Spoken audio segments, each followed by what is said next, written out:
Hello everybody and welcome to today's video. And in today's video we are looking at our Massey Ferguson 135. So we're going to wash it basically. It lives on the yard scraper. It's a 1976 model. I don't use it very often at all. My brother uses it.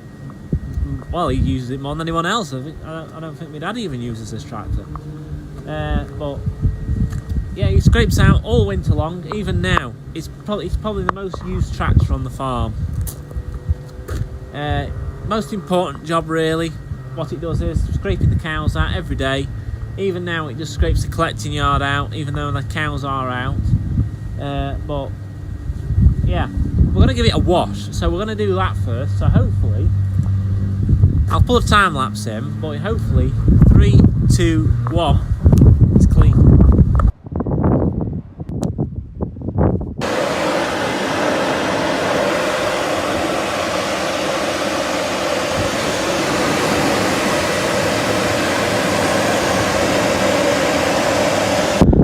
So here we are, we have washed it, and just like that, it's clean. That's probably its annual clean. It probably won't get washed again now this year. But it is what it is. It's not going to win any awards, well, how clean it is. But like a lot of little Fergies, with the 135s, 35s, they're perfect for yard scraping, and that's how this one's ended up. So this one, little history for you. It will come here new in 1976, about March 1976. Cost just over £3,000, I think, at the time. So it spent a lot of its life on the yard scraper. And before this was a yard scraper, we actually had another 135, which was a yard scraper. I think we had two actually. So that's the history behind that. I think what happened was, back in the early 2000s, my dad went into hospital. He wasn't very well at one point, and I think when he come out, my granddad had actually put this tractor on the yard scraper, because my granddad at the time was doing the yard scraping, and he'd had enough of one of these other 135s and decided this was a better tractor for yard scraping, and he put that on while my dad were in hospital. But my granddad's no longer here, sadly, but I've got many memories. I've got many fond memories of growing up on the farm, and he would always be scraping out with this little tractor. But now, at the minute, it's my brother's job. So anyway, we'll have a look round it now, and we can go through the ins and outs of it. So, as you can see, it's got a flexi cab on it. So this was actually, I think these come in about early 1970s. So it's a Mark II. So they actually did a Mark I and a Mark II flexi cab, and then they did another one before that as well. So some early 135s had a prototype, well, a yearly version of this cab on. But this is the better one. It's a later one. The door tops aren't original. It's had new ones on since. They were actually very hard to come by, because I can't think they made them. I don't know, but they were second hand. Front wheels are no longer original. It had some new ones on this winter because they were getting punctures all the time, so it had a complete new wheel on both sides. The back one, the original centres.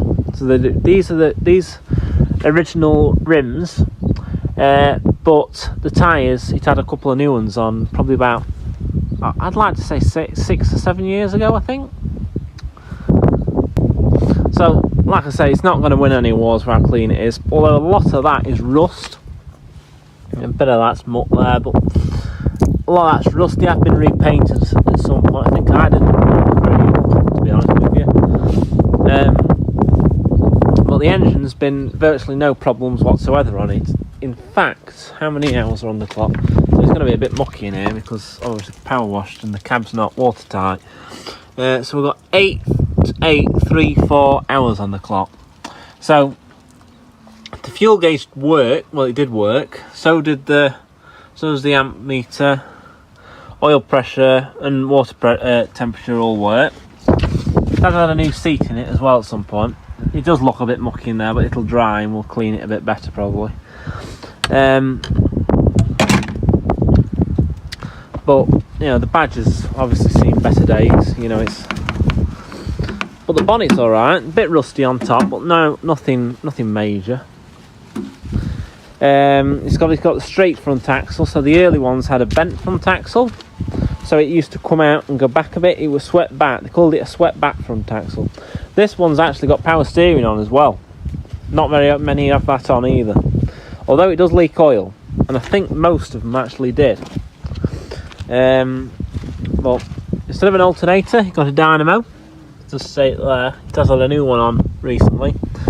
Wiring counted due through that has been redone. Noisy power steering there. That's the power steering reservoir. I can remember stripping that down once many years ago and putting a new filter in there. Like I say, it's not going to win many awards for how clean it is, but it's a working tractor at the end of the day. It has had new headlights on at some points. They're not original, but yeah, so it's all in good order. This isn't original, this bull guard here. I think my dad made that just to try and protect the headlights. Obviously got a weight frame on as well. That was been on there since new, as far as I'm aware. Obviously it had a new door top on this side as well. So is this tyre. This wheel's not original. That was new also this year. Well, this winter.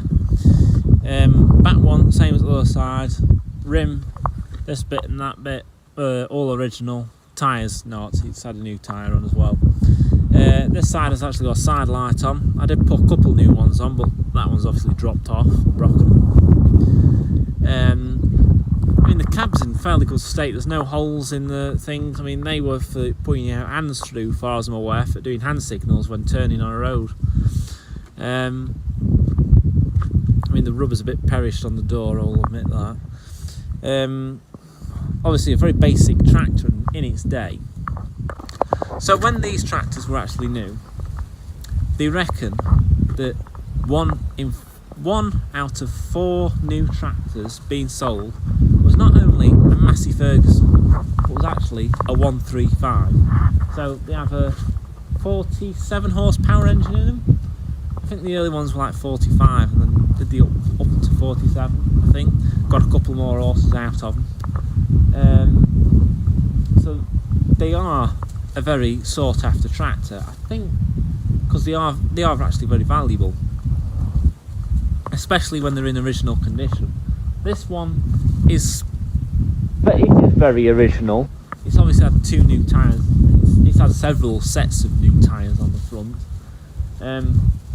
Just the nature of the work it does with the yard scraping. I mean, I could have done a lot better job than I have at washing it, but in the time scale I've got, because a lot of the jobs that need to do on the farm, I think it's had a good wash. It's done its day, and hopefully it carries on doing IR scraping for many years to come. Well, for as long as we need it. Well, like I said in a previous video, we do have a Massey Ferguson 550 and a Massey Ferguson 250, which would do this job. So if anything ever come over this tractor, we have got a backup. But this one suits the job very well. My brother likes it. He scrapes out. He's the one that does the scraping out with it. That's why I don't see much of this tractor. But it's a very late model. It's a 1976. So they started making these, I think it was December 1964. I'm sure I read somewhere where there's someone actually not that far from me that's got one of the very, very first 135s from 1964. Might be wrong on that. I'm sure there was someone in a paper or something that did have a 135 like this. Well, not like this, a very early 135. And he reckoned it was one of the very, very early models, one of the very first ones. Because I think it was December 1964, and they made them up until, like, this is one of the very last pre-500 series 135s, because in 1976 they started making the 500 series. So the 500 series come in.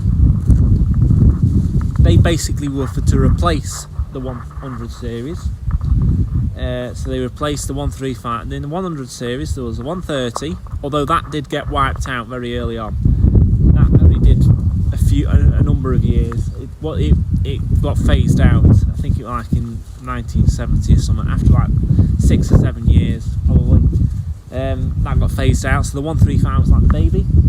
So you had the 135, the 148, 165, 168, 175, but again that got phased out about 1960 something, I think.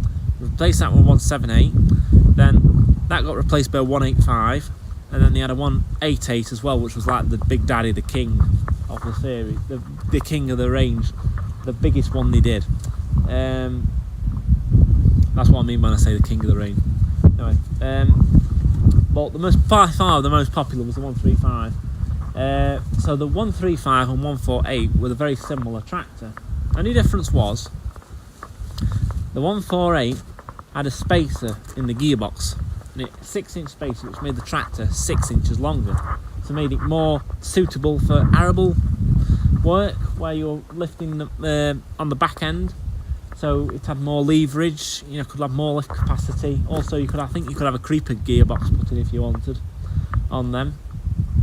Also, the 148 was like a higher spec, so all the optional extras that were offered on the 135 were like standard on the 148. But this is a very standard 135, very standard. It's got a 6-speed gearbox in rather than a multi-power. I don't have much experience with multi-power gearboxes, but it was an option. But from what I can gather, it was more to go wrong if it did go wrong. But it was like a change on the move flick switch on the dashboard where you could up and down quick. But it had 2 disadvantages from what I can gather. One was no engine braking when it were in low, and when it were in high, it locked the gearbox, so you couldn't change the gears. But anyway, enough of that. I could be wrong on that. But yeah, hopefully, little review of our little 135. So I'll walk around this side of it, around the back. So I've not really washed the scraper, if I'm honest with you. It doesn't really need washing. This is not the first yard scraper this tractor's ever had on. It's had many yard scrapers on. They just rot away. It's just nature of the work. We're very lucky the tractor's in quite good condition it is. So it has got a pickle picture as well down there. That's still on. It's original, that. And those hours are genuine. That clock's never stopped. It keeps going. Pretty much like the tractor. But yeah, the engine in them is pretty much bomb-proof. It's never given any problems. It's never been touched, really, the engine. If we open this flap here, see there's a fuel gauge under, not fuel, that's the fuel gauge there. That's the fuel tank filler cap. So where you put your diesel in, or petrol, because there was actually a petrol option on these tractors very early on. And then that's your radiator. You just hold it down like that. But yeah, the engine in them pretty much bomb-proof. And like I say, it's made an ideal yard scraper tractor, and that's really why I don't really see much of this tractor, because you know it's really mucky most of the time. It's getting used every day, but not by me. My brother uses it.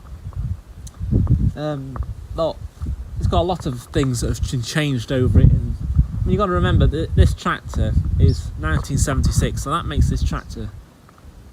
How old does it make? Does it make it 49 year old? Yeah, this tractor's 49 year old, isn't it? It'll be 50 next March. Well, it came here in March 1976. So, I mean, my dad can remember it coming. So, yeah, it'll be 50 in March next year. Well, it's been here 50 years. But, yeah, like I say, like the front wheels, it's had many sets of front wheels and tyres on. The backs, obviously, tyres are new, but rims are original. There's a lot of things on it that are original, like the engine, never been touched. pickle pitch, power steering, that's all original. The cab is original apart from the door tops.